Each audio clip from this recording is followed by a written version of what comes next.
পৃথিবীতে মুসলমানরা নারীদের অধিকার নিয়ে যখন কথা বলেছে তখন আজকালকার নারীবাদীদের জন্ম হয়নি।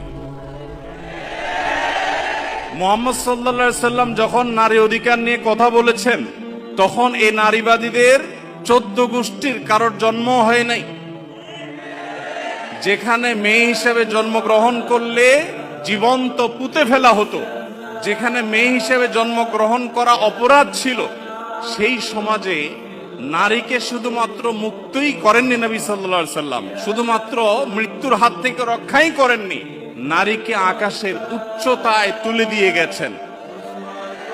কোন বাবা মা যদি দুটি কন্যা সন্তানকে সঠিকভাবে যথাযথভাবে লালন পালন করে তার জন্য জান্নাতের গ্যারান্টি দিয়েছেন।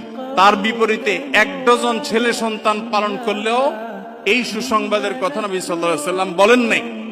তো সেই মুসলমানদেরকে যদি নারীদের অধিকারের সবক শুনাতে আসা হয় তো সেটা দুর্ভাগ্যজনক বিষয় ছাড়া কিছুই না।